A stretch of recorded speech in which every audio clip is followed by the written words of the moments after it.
Hi guys, it's Penelope, and we have a solar eclipse, which is a new moon in the coming hours. And the time in California will be at 23:43. That will be the full moon, actually. And the solar eclipse happens about 10 minutes before. Okay, so the solar eclipse happens about 10 minutes before, and then it goes into the new moon. And the new moon in California will be at 23:43 p.m. on the third, actually, by the looks of this. Yes, it does. And then in New York, it will be at 2:43 a.m., which is on the 4th. And in the UK, it will be at 7:43 a.m. That's the new moon. And this eclipse, you can see, make sure I'm on the right page, actually, sharing. Let me make sure. Okay, so you can see with this chart that what we have is that we have starting at Aries here, and to make it's a collective chart. And we've got here the moon is on top of the sun. I mean, not in the sky literally, but you get what I'm saying. It's at the same degree. So if I get my pointer, because you can learn a bit whilst you're watching this spotlight. So you can see the sun is at 12. This is the solar eclipse chart. And you can see that the sun is 12:21 and the moon is at 12:16. And when the moon hits 12:21, 10 minutes later, then that means that it is a full new moon. I keep saying new moon, not full moon. New. And then we've got Mercury is also in Sagittarius as well at 15 degrees. So you can see there, they're conjunct. And interesting, it's opposition to Lilith, which that energy is it's the feminine. And it's where Black Moon Lilith would be, there can be a lot of rage there from the aspect of the Garden of Eden. So it's interesting, there's an opposition going on there because we've got the feminine and we have this truth-seeking Sagittarius, which is what Sagittarius is about, the bigger picture. And we're clearly seeking truth right now, and it's all going all over the place because we feel that we've not been told the truth, some of us, and there's a lot of seeking at this time. And if we look at the meaning of Sagittarius, which will be helpful, the ruler is Jupiter, and we've got adaptability, we've got intuition, we have honesty. This is what it stands for. We've got beliefs. It can be where we're dogmatic. There's been a lot of dogma flying around for a long time now. Philosophy, it's wisdom, it's multicultural, it's a pilgrim, it's long journeys. It's also to do with immigration and foreign lands, and it's meaning and expansion. It's about trust, faith, truth, ultimately. It can be where we feel like we're homeless, and sometimes in our own body we can feel, basically our home is in our body, but we can get so stuck in thinking that it's our house or whatever. But wherever we are, we're at home within. It's also where we have inspiration with this Sagittarius, and it's where we can feel restless.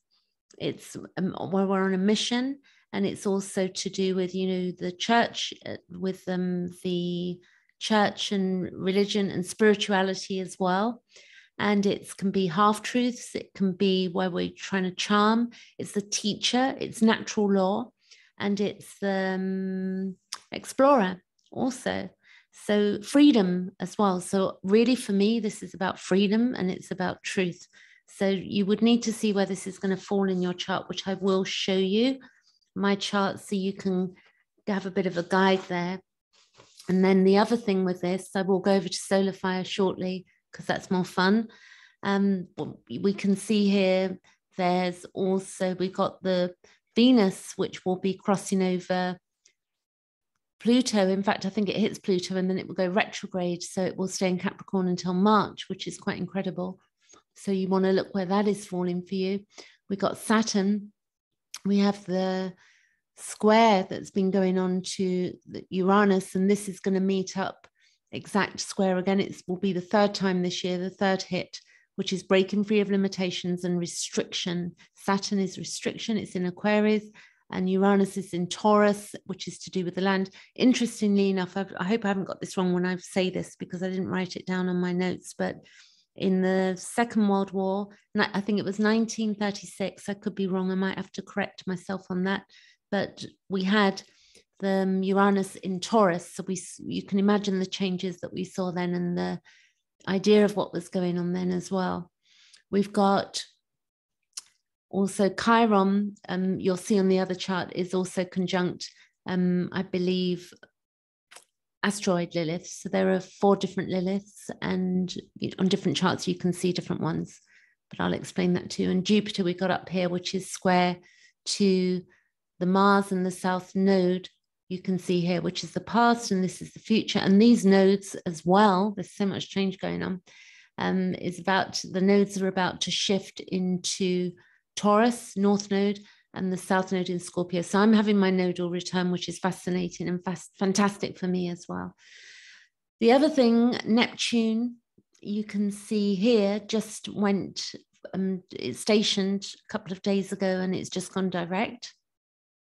So we're beginning to clear the fog and look at our higher being, our intuition as well, higher, beyond the 5 senses, which is, that's there. We've got Uranus is still retrograde until January, and then the nodes are retrograde generally, and then we've also got Chiron retrograde, and I haven't looked when that's going direct, but I think I'll have to double check when that is. Chiron is the wound, and we look to, developing and healing that wound through time. It seems like this has been a really important time. Like, it's been really hard. I mean, the end leg of this, because it is where we're coming to some fruitful decisions. It could be rather uncomfortable the coming 6 months, but there's no doubt we're coming to conclusions, and there may be things enforced or things that were enforced that will change, and it's really going with the flow because we don't know. But in the sense that you can look at astrology and you can have an idea of what things are, but what's exactly going to happen. We've got 8 billion, coming up to 8 billion souls on Earth, and we're learning about our differences. We've got an inconjunct also going on here, which is a hard angle to Uranus as well. Let's see. What I'll do now is go to my chart, and I'm going to show you where it's falling for me before I go into the depths of solar fire. So make sure, again, I'm sharing the right page. Okay, so for me, you can see that this eclipse is happening for me in my first house. I have at 14 degrees, I have my what's called the part of fortune. So I'm quite happy with how things are playing out for me, because it's in reflection. When we look at a chart, basically it's in reflection to what we're living. So it's mirroring, our feelings and our emotions. So what I would look at, the moon, would conjunct my power of fortune, and then also it's quintile to my Lilith. So it's quintile to my Lilith, which is 72 degrees. We've got, I think it would be that one actually. And then we've got the sun is going to be conjunct my part of fortune as well. And then the sun is quintile to my Lilith. And then on top of that, I've got some other stuff going on there. You can see that it's at 14. So this is in a square to my Pluto, just there. It's squaring my Pluto. It's a 3 degree separating.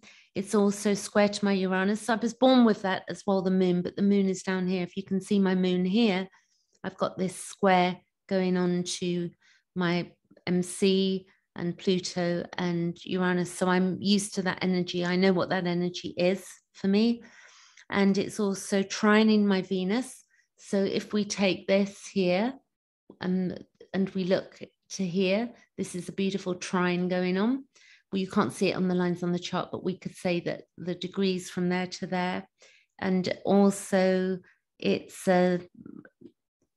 basically it is in trine. It is there. It's a few degrees out, but it's still in trine. And then it's opposition to my natal moon. So you would begin to look at your own chart. You can get one of these from astro.com. and you then would want to know what house it's happening in. So this is the house of self, and then it's also in opposing my moon there. I've got the sun square Pluto, the sun square Uranus. So, and the sun is trine to Venus. So the sun is trining my Venus, which are our needs, and our needs being met, and the way we our inner Venus, the way we speak to ourselves inwardly, and then our needs. And then I've got the sun is also conjunct or opposition to my moon as well. So there's quite a lot going on my chart, and if you needed help to understand how that's playing out for you, I'm happy to do an hour session with anybody who wants to have that done. You just click, just ask me for a link, and I'd give you a booking link, and then you could have a look at that. So then remember that if you wanted your chart, but you do need your time of birth to understand where your ascendant is, which is the rising, to understand what houses the planets are falling in and where the current transits are. I've got Mars currently on my south node, so I'm learning my use of power and control, because power and control with Mars, it can be impulsive, or it can be misused or abused, or it can be used willfully, or in a way that we are not damaging. The more conscious we become, the more we're in control of our emotions, the more we do our healing work as well. The other thing I'd like to show you is that the solar eclipse, I'm going to show you here. If you go, this is a brilliant site as well, AstroSeek. If you go here, astroseek.com, you'd be able to see that the cycles. So with an eclipse, if we go to the one that's happening now, let me check I'm sharing that page again, because sometimes I've done that and I'm talking away and I'm not sharing the right page. So let's see. Okay, so you can see that the eclipses are about every 18 years, and they're to do with the node, the north node and the south node, and they're connected in to that.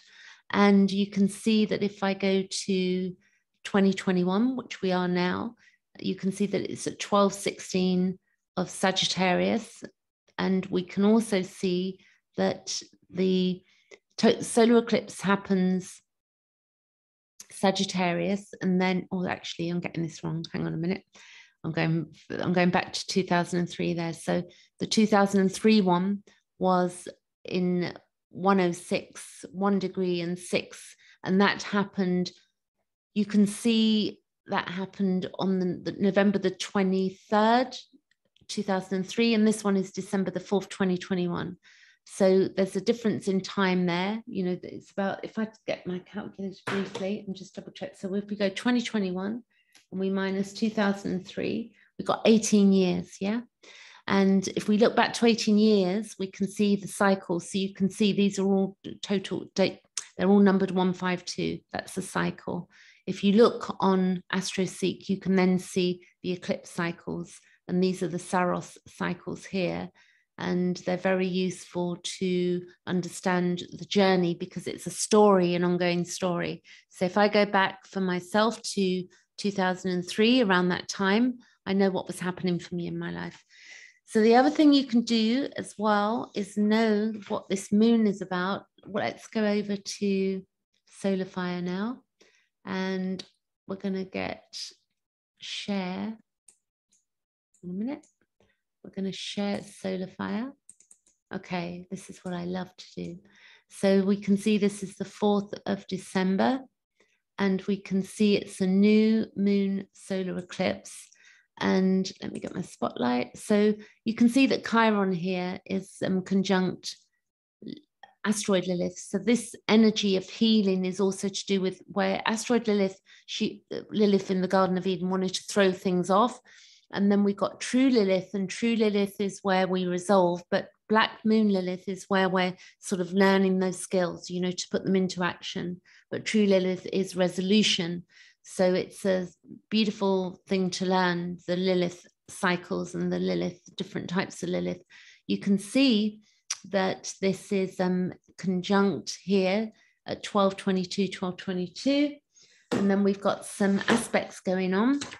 So I would say this is really about the truth, and it's about breaking free of limitations. And we know this is not going to be an easy time, as we've got mandating and people trying to sort themselves out. And some people are going for compulsory. And I know where I stand in all of this. And I'm sure many of us, you know, there's people being called anti, you know, if they've been researching and they're being named anti something, we know what we're talking about.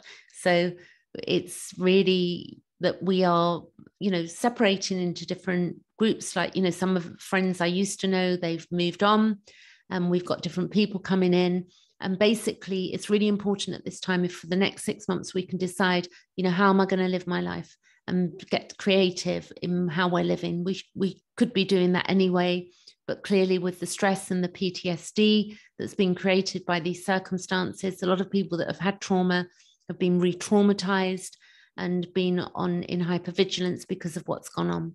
And we will lose that eventually, you know, this will change, definitely it will change. So let's look a little bit more.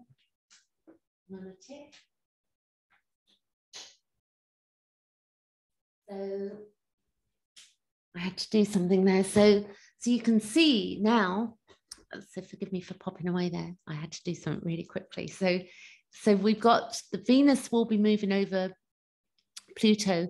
What I'm interested in also is that this Mars will be moving over the South Node. So this is a cycle, that a new cycle will begin in, and another new cycle is beginning here. So as it's an end of a cycle, as Venus moves towards, it's approaching towards Pluto. Pluto's transformation, Venus is our needs. And it's just fascinating because this symbolism here, this occurred, the Mars moving over the South Node happened, I can't recall the exact date, but it was around January. I could be wrong. January 2020.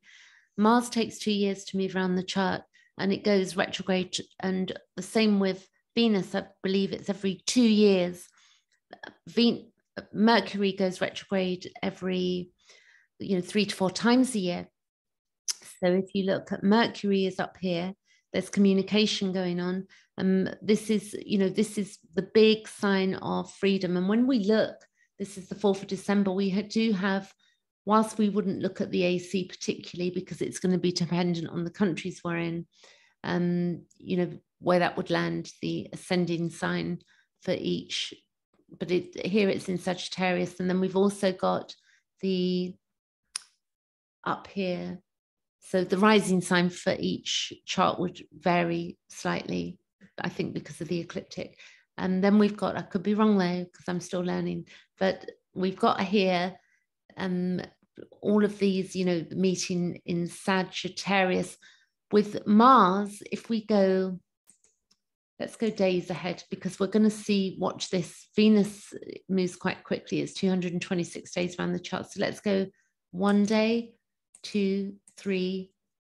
The moon goes over 4. So you can see they're all conjunct here. That's interesting. The moon on Pluto is quite tough for us as humans, generally. There you go. She goes over. I call her she, Venus, 25 degrees. They conjunct on the 11th of December.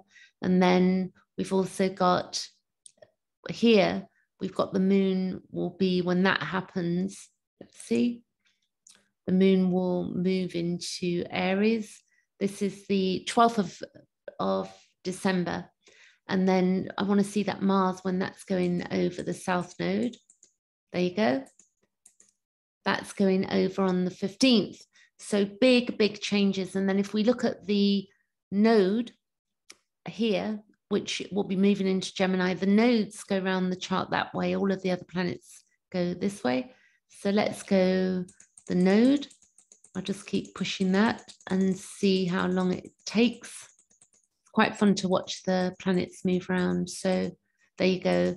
She goes into here. That's 0, 0, and 5 minutes. And then on the, looks like the 19th, it's probably could be the 18th, depending on where we are, to be exact. But I was born with the North Node in Taurus in my 6th house at 25 degrees. So I'm having what's called a nodal return. So I'm having a big shift in my life. That's pretty normal for us when we can have an inverse return or a, there's different types of, the nodes do different things. So big times ahead. And then the moon, if we look at, we're going to come back to today's chart. This is the 19th of January. Let's go back to the 4th. I'm just going to keep going, of December.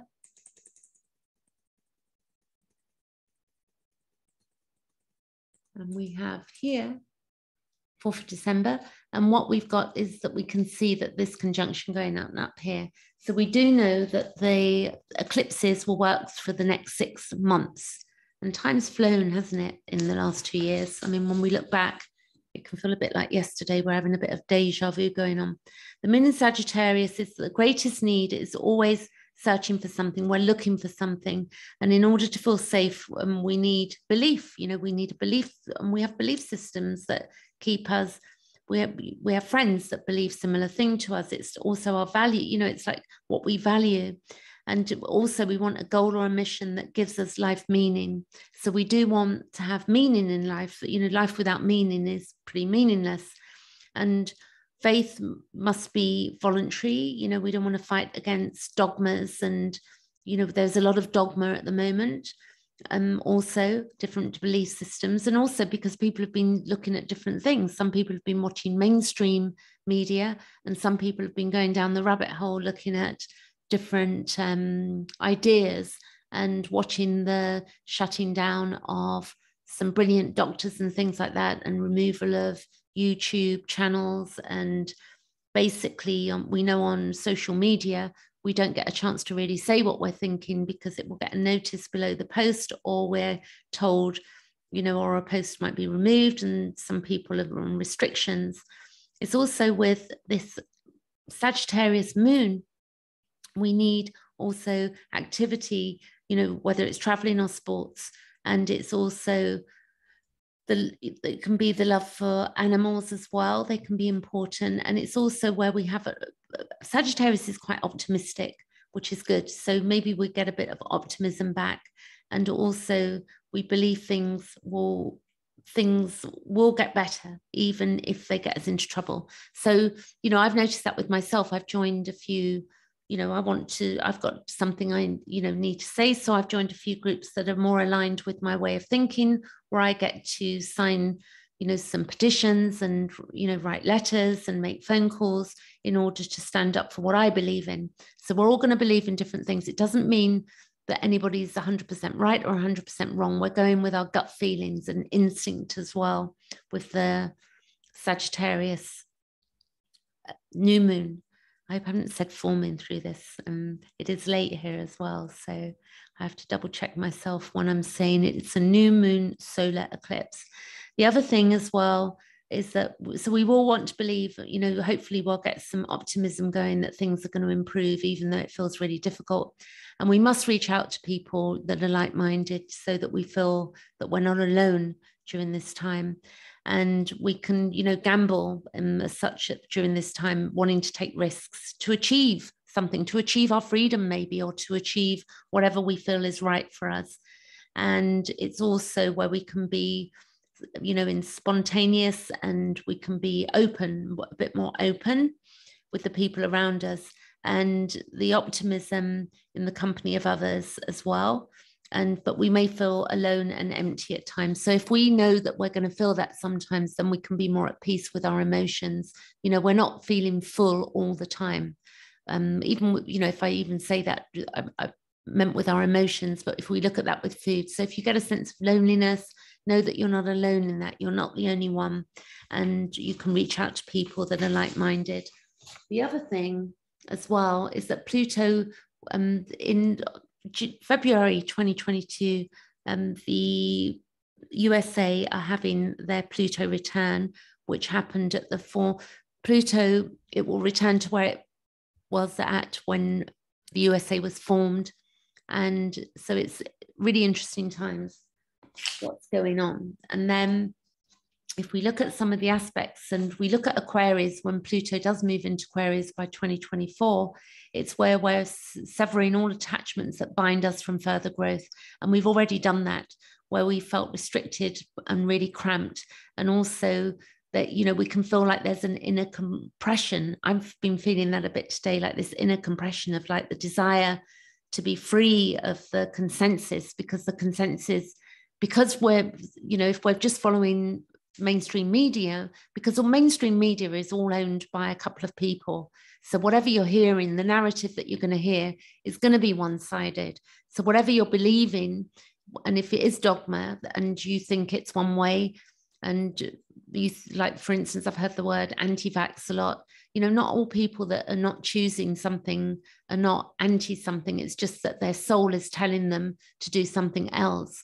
So there's been a lot of assumptions about what people are who are choosing one way or the other. And then people who have been choosing that they want to be protected by having, you know, an injection, as an example, have also been scapegoated. So we have to stop the scapegoating. But I don't know how that's going to stop unless we've got people that we're in tune with and in touch with, and we can have a good conversation with them without fighting. So we could feel with also the Pluto in Aquarius, when that happens for us, which it's already, that energy is already kicked in. It's a time for freedom from consensus reality. And it's where we need to detach at regular intervals and we'll have the desire to go deep within ourselves. So, you know, it's interesting whether people are in businesses or they're having to leave their jobs, which we've seen through to different rules and regulations in different countries. And also, I would like to say that, let's have a look. I'm wondering what else I have to say here. Oh, the few of the aspects. So as we can see, we've looked at the Venus going over Pluto. We've looked at the Mars going over the South Node. We know that we're having, this is going to last 6 months, the solar eclipse. Look for the house that it's happening in. And if you get stuck with that, you can just, you know, Google whatever house it's falling in. You can Google that house and the sign, which is Sagittarius, and Google the house, and then you will understand. So for me, I know this is happening in my first house. So if I Google, you know, what is the meaning of the first house, I could go into that, but it would be a much longer video, which I don't want to do right now. And then when we know that the sun is conjunct the moon and the sun is conjunct Mercury, and this aspect is subjective and creative. There's subjectivity and creativity going on here with our words. And it's also where we could be artistic. So from the moment this chart happens, if a baby is born, this would be their chart, not with Aries rising, but it would be what their chart would look like. With the rising sign, once we know that, we would know where the planets, what houses the planets are falling in. We've got the sun square to Neptune, and this can make us a bit too empathetic and too willing to sacrifice ourselves. And we can also be easily, it is applying actually. So we're moving into that. It's where we can be cheated, you know, because Neptune can be a bit out there and in space, so to speak, and beyond the 5 senses, like our dream time. And it's where we should stay away from drugs, alcohol, and tobacco, and considerable tendencies can be to use things to numb us and take us out. We don't want to do that at this time. We want to be aware and in our body. But Neptune takes us out of our body. So that's hence, you know, what happens with the abuse, whether it be food, drugs, relationships, codependency. We can go off on a tangent. The sun is in a semi-square to Pluto at that time as well. So if you see the sun here, it's 45 degrees roughly. That's what a semi-square is. And then we've got the sun is octile to Pluto, so that the moon is conjunct Mercury. And this, you know, is a harmonious aspect. And then the moon is square to Neptune. So this can influence us in a particular way where we, you know, it's to do with our feelings, the moon, it's to do with the way we feel. It's very subjective. And we're searching for something that's beyond this plane, something transcendental. If we then go, I'm going to do a couple more videos actually in the coming week on Venus going into being, it's going to go retrograde for months. So for me, it will be in my second house, which I'm pleased about, but it's also where we're trying to figure out what our needs are and how we feel. So Mars is square to Jupiter. You see here, Mars is squaring to Jupiter. Is it moving into a square? It's Mars square, or Mars actually, Mars square Jupiter. You can see it's moving into applying, and this can make us reckless and cause extreme reactions.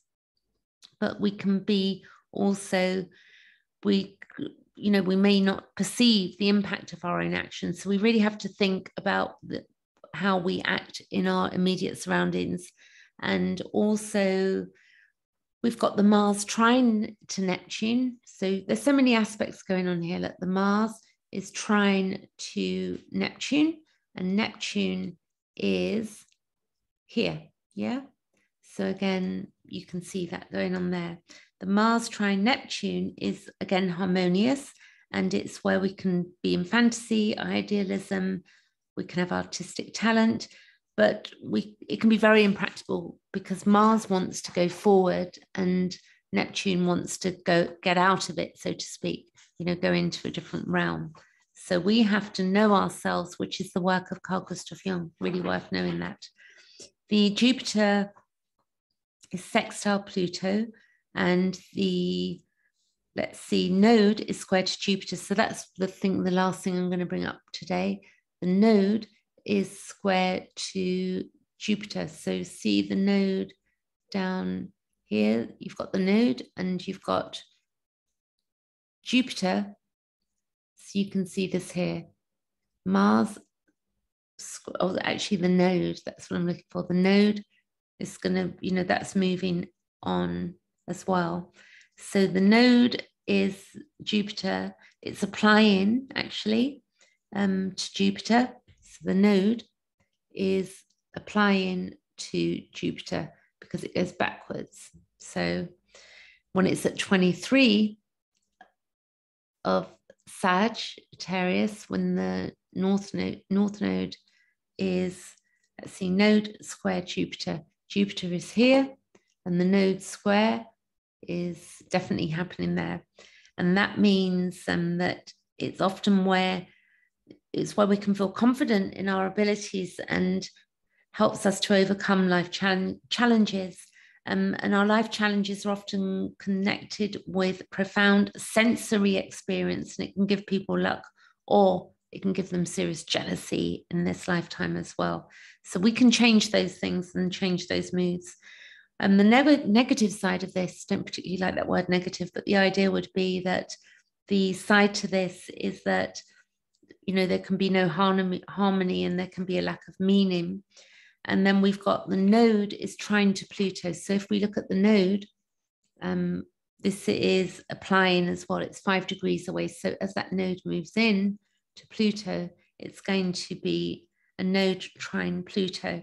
And the positive thing here is in this aspect, it gives us great, fascinating energy that leads us to the focal point of our lives. I've seen a few people at this time doing that as well, looking at the reality that this is a new way of, do I really want this job? We need to question ourselves.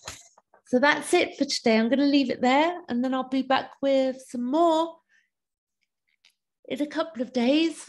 Well, I'll be looking at this a bit deeper with the Venus, as I've said. And if you've got any questions or you want to tell me where it's falling for you, and let me know, the solar eclipse, new moon.